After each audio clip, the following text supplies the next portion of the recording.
Hello guys, तो फिर से स्वागत है आपके अपने चैनल XYZ वीडियो मुकेश में। तो इस वीडियो में हम जानेंगे कि अतिथि शिक्षकों की नियुक्ति के लिए नया टाइम टेबल जारी हुआ है भोपाल के माध्यम से, क्योंकि मध्य प्रदेश शासन स्कूल शिक्षा विभाग मंत्रालय के अंतर्गत संचालित शासकीय विद्यालयों में अतिथि शिक्षकों की नियुक्ति के लिए एक टाइम टेबल जारी कर दिया गया। ठीक है, यह टाइम टेबल 4 सितंबर 2024 को देर रात जारी किया गया था। ठीक है, 4 सितंबर को रात में ही यह टाइम टेबल जारी कर दिया गया था। यह उल्लेख करना अनिवार्य है, यह बात आपको जरूरी बताना जरूरी है कि जो अतिथि शिक्षक है, दिनांक 2 सितंबर को अतिथि शिक्षकों ने मध्य प्रदेश के सभी जिलों में विरोध प्रदर्शन किया था। जो अतिथि शिक्षक हैं उन्होंने 2 सितंबर को विरोध प्रदर्शन किया था। तो सरकार ने 4 सितंबर को रात में ही यह टाइम टेबल जारी कर दिया गया है। इसमें फिर से नियुक्तियां होगी, फिर से नियुक्ति होगी अतिथि शिक्षक के लिए। तो वह टाइम टेबल क्या है, तो इस वीडियो में हम संपूर्ण जानकारी बताएंगे आपको। तो वीडियो को लाइक एवं चैनल को सब्सक्राइब करें। यह टाइम टेबल तो 4 तारीख रात के ही डल गया था और जानकारी भी हमारे पास आ चुकी थी, लेकिन फिलहाल में क्या हुआ कि किसी काम बस के उद्देश्य से यह वीडियो जल्दी नहीं बना पाए। तो इसमें हम सोचा कि कुछ लोगों को अभी भी पता नहीं होगा, तो हम इस पर वीडियो बना दें। तो दोस्तों, आपको यहाँ पे सर्च कर लेना है GFMS। ठीक है, इस तरह से वो पोर्टल के ऑप्शन पे क्लिक करते हैं। जैसे हम इस पे क्लिक करेंगे तो हमारे सामने इस तरह से आ जाएगा अतिथि शिक्षण प्रबंधन प्रणाली। तो इस पहले ऑप्शन पे हम क्लिक कर देंगे, गेस्ट टीचर मैनेजमेंट। तो इस तरह से हमारे सामने एक आवश्यक सूचना आ जाएगी, तो इसको पढ़ लेना है और इस तरह से नीचे आ जाना है। और यहाँ पे आपको दिखाई देगा नीचे दूसरे नंबर पर आवेदक शाला विकल्प चयन चॉइस फिलिंग करते समय। ठीक है, यहाँ पे नीचे लिखा हुआ क्लिक हियर। तो क्लिक हियर के ऑप्शन पे हम क्लिक कर देंगे। तो यह है टाइम टेबल जारी हुआ है। टाइम टेबल में क्या है, हम टाइम टेबल को देख लें। ठीक है, तो टाइम टेबल को इस तरह से देख लेते हैं।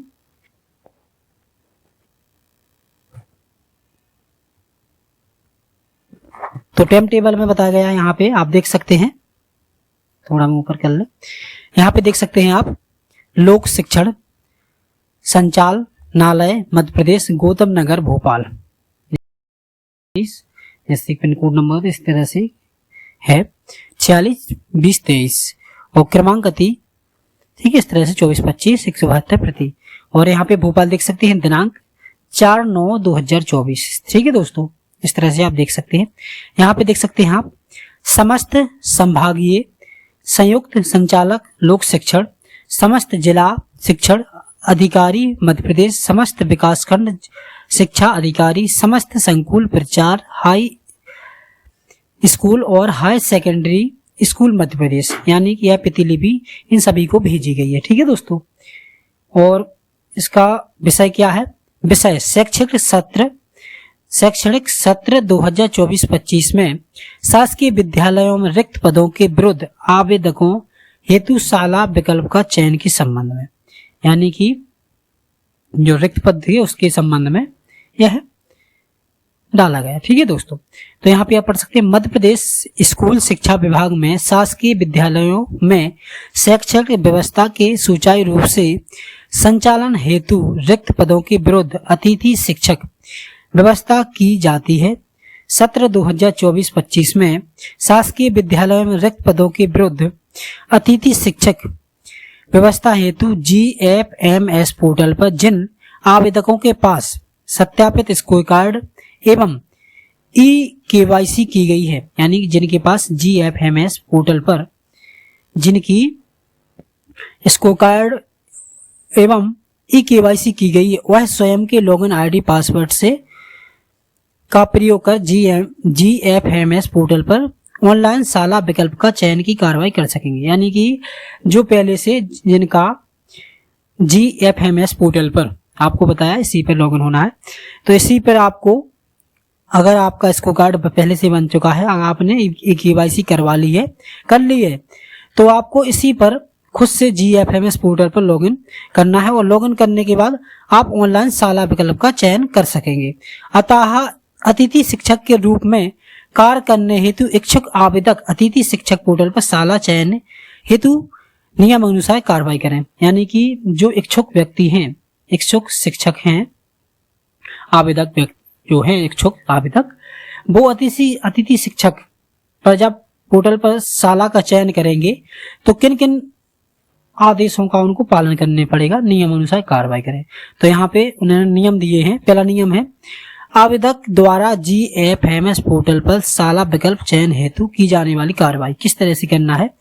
तो आवेदक जिनके पास सत्यापित स्कोर कार्ड उपलब्ध है एवं आधार KYC है, वह लिंक gfms.mp.gov.in का प्रयोग कर लॉगिन करें। ठीक है, आपको GFMS पोर्टल पर आना है, ठीक, वेबसाइट पे आना है और इस पे लॉगिन करना है। ठीक है, और आवेदक को सर्वप्रथम अपनी प्रोफाइल प्रदर्शित होगी। आवेदक है जो लॉगिन करेगा, इसके बाद आपको उनकी प्रोफाइल प्रदर्शित होगी जिसमें वह अपनी फोटो अपलोड करेंगे। अपलोड फोटो का साइज 300 KB से अधिक नहीं हो। जो फोटो है उसका साइज 300 KB से अधिक नहीं होना चाहिए, यह ध्यान रखना। ठीक है, आवेदक गेस्ट फैसिलिटी काउंसलिंग ऑप्शन का चयन कर, जो गेस्ट हैं इसमें ऑप्शन दिखाई देगा आपको लॉगिन करने के बाद, गेस्ट फैसिलिटी। ठीक है दोस्तों, काउंसलिंग ऑप्शन का चयन कर व्यू माई वैकेंसी के ऑप्शन के माध्यम से आवेदक के स्कोर कार्ड में उपलब्ध पैनल के आधार पर रिक्तियों की जानकारी प्राप्त कर सकेंगे। ठीक है, ऑप्शन दिखेगा वहां पे गेस्ट फैसिलिटी काउंसलिंग, उस ऑप्शन पर चयन करके व्यू वैकेंसी के ऑप्शन पे क्लिक करना है। वहां पे आपको जो स्कोर कार्ड है उसके पैनल के आधार पर रिक्तियों की जानकारी प्राप्त कर सकेंगे। ठीक है, अतिथि शिक्षण हेतु संभावित रिक्तियां GFMS पोर्टल पर आवेदक के लॉगिन पर जिलेवार, ब्लॉकवार, पैनलवार प्रदर्शित होंगी। आप जब लॉगिन करेंगे तो आपको जिलेवार, ब्लॉकवार, पैनलवार प्रदर्शित होगी, जिसमें अतिथि शिक्षण रिक्ति कोड एवं रिक्तियों की संख्या भी प्रदर्शित होगी, कितनी रिक्तियां खाली हैं। ठीक है, वो भी आपको प्रदर्शित होगी। ठीक है, आवेदक शाला विकल्प का चयन करने हेतु जो आवेदक है शाला विकल्प का चयन करने हेतु अतिथि शिक्षण रिक्ति कोड का दर्ज करें। रिक्ति कोड है जो उसको दर्ज करेंगे।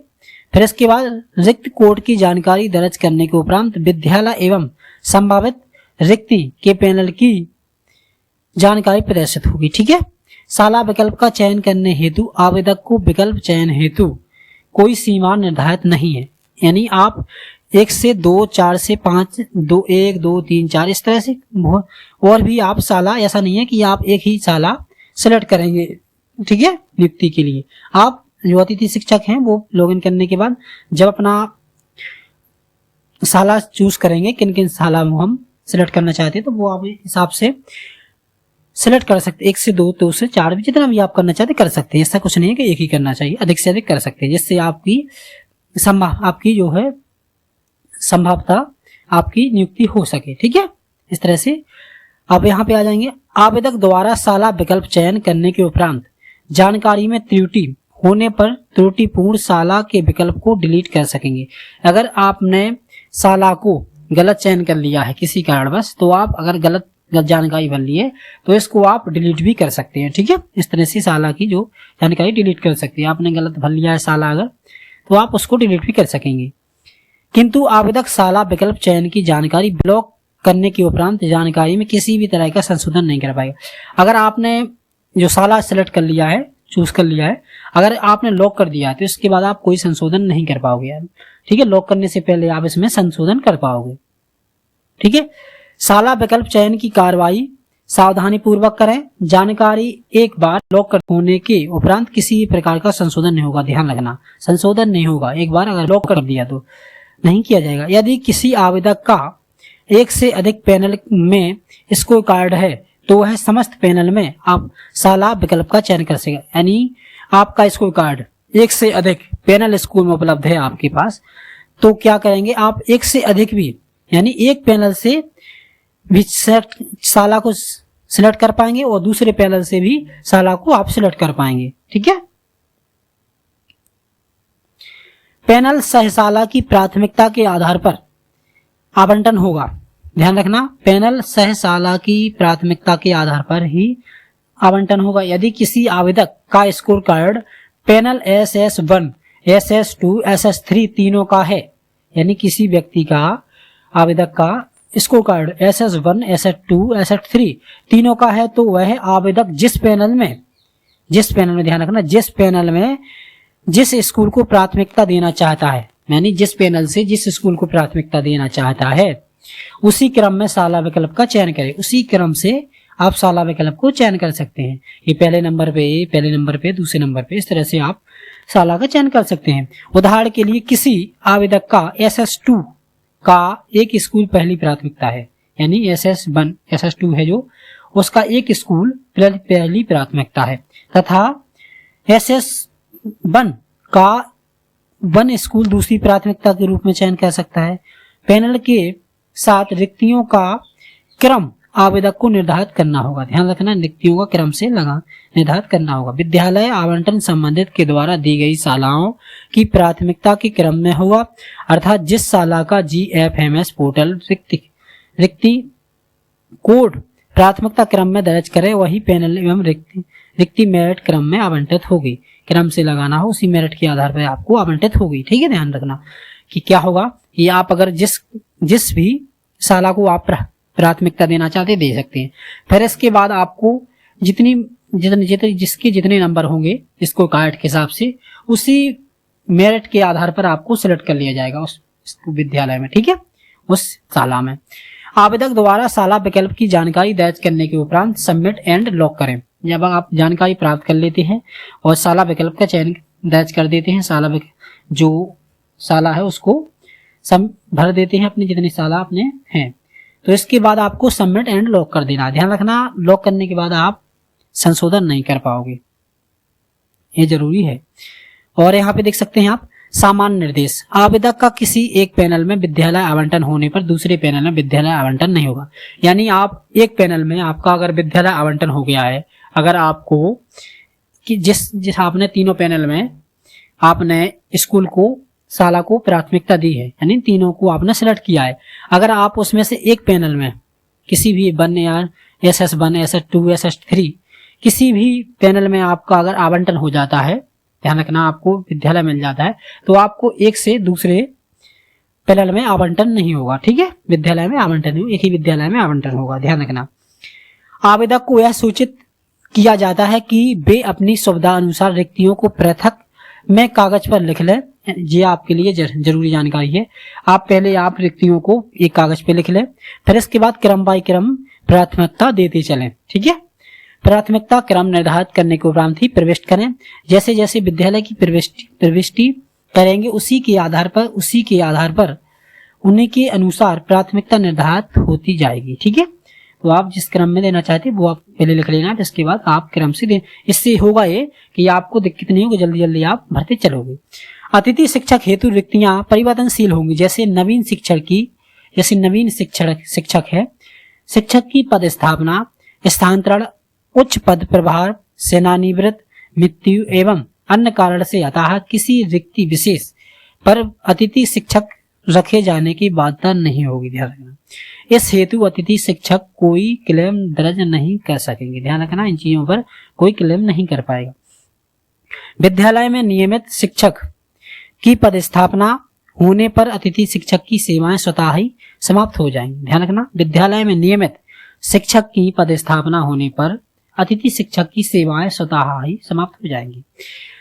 विद्यालय आवंटन प्रक्रिया के समय पोर्टल पर प्रदर्शित रिक्ति जो खाली जो हैं वैकेंसी के विरुद्ध ही ज्वाइनिंग की रिक्वेस्ट शाला प्रभारी को पोर्टल पर माध्यम से की जाएगी। ध्यान रखना, अगर आपका विद्यालय आवंटन के समय पोर्टल पर प्रदर्शित रिक्ति ज्वाइनिंग की प्रक्रिया जो रिक्वेस्ट है, ज्वाइनिंग की प्रक्रिया की रिक्वेस्ट, वो है साला, जो साला प्रभारी है उसी के माध्यम से, उसी के आईडी पासवर्ड से होगा, ध्यान रखना, ठीक है। और यहाँ पे समय सारणी दी गई है, कब से कब तक क्या होगा। आवेदक द्वारा GFMS पोर्टल पर साला विकल्प का चयन, यानी आप साला विकल्प का चयन 4/9/2024 से 9/9/2024 तक कर पाओगे। ध्यान रखना, आप साला जो है, साला का जो साला को चयन आप 4 तारीख से 9 तारीख तक आप कर पाओगे। फिर इसके बाद साला विकल्प चयन के उपरांत मेरिट लिस्ट के आधार पर आवेदक को विद्यालय का आवंटन होगा, यानी कि आपको 10 तारीख को जो विद्यालय है, विद्यालयों में किन किन को कौन सा विद्यालय मिला है उसका आवंटन होगा, ठीक है, उसकी आपको जानकारी मिल जाएगी। आवंटन किस विद्यालय में हमारा आवंटन हुआ, कौन सा विद्यालय हमको मिला है। फिर इसके बाद आपकी फिर आवेदक द्वारा आवंटित विद्यालय में उपस्थिति होगी, ठीक है। फिर इसके बाद 11 तारीख से 11/9/2024 से जो क्या है, आवेदक द्वारा आवंटित विद्यालय में उपस्थिति, जो आवेदकों हैं द्वारा आवंटित विद्यालय में वो आपकी उपस्थिति होगी, वहां पे ज्वाइनिंग होगी, ठीक है। क्या हो, किस तरह से होगी ज्वाइनिंग, तो साला प्रभारी GM जो साला प्रभारी है उसका प्रिंसिपल होता है, जो उसका स्कूल का साला प्रभारी GFMS पोर्टल पर, हमने बताया उसी वेबसाइट पर, पोर्टल पर ज्वाइनिंग के लिए अतिथि शिक्षक का प्रमाणीकरण यानी 11/9/2024 से 14/9/2024 तक करेगा। क्या करेगा, 11 तारीख से 14 तारीख तक जो साला प्रभारी है उसकी ज्वाइनिंग को रिक्वेस्ट है उसको अप्रूव करेगा और प्रमाणित करेगा, ठीक है, प्रमाणीकरण करेगा। अगर हटाना चाहे तो हटा सकते, इस तरह से उसके हाथ में होता है, क्योंकि आपको मेरिट लिस्ट के आधार पर ही आवंटन मिलेगा स्कूल में, कितने किसके नंबर हैं इसको कार्ड पर, ठीक है। उक्त निर्देशों के अनुसार कार्रवाई सुनिश्चित करें, ठीक है, ध्यान रखना। द्वारा अनुमोदित, यहाँ पे अपर संचालक लोक शिक्षण मध्य प्रदेश और भोपाल दिनांक 4/9/2024, और पृष्ठ क्रमांक नंबर देख सकते हैं आप, और प्रतिलिपि देख सकते हैं। निज सहायक माननीय मंत्री जी, स्कूल शिक्षा विभाग मध्य प्रदेश शासन, सचिव मध्य प्रदेश शासन स्कूल शिक्षा विभाग, संचालक राज्य शिक्षा केंद्र भोपाल, प्रबंध संचालक MPSDCI टी भवन अरेरा हिल्स भोपाल, कलेक्टर समस्त जिले, यानी कि यह प्रतिलिपि उनको भी भेजी गई है लोक शिक्षण मध्य प्रदेश। तो इस तरह से आपको ये जरूरी था कि जो अतिथि शिक्षक थे उन्होंने 2 तारीख को जो प्रदर्शन किया था उसी उद्देश्य से फिर इसके बाद भोपाल की तरफ से यह पलटवार किया है। तो पलटवार में आपको जो नियुक्ति है वो नियुक्ति के लिए आवेदन बढ़ा दिए गए हैं, आवेदन की तारीखें भी बढ़ा दी गई हैं। तो आप जल्द से जल्द साला को सिलेक्ट करें और जिसके जितने नंबर होंगे इसको कार्ड के अनुसार उसी को साला आवंटित किया जाएगा।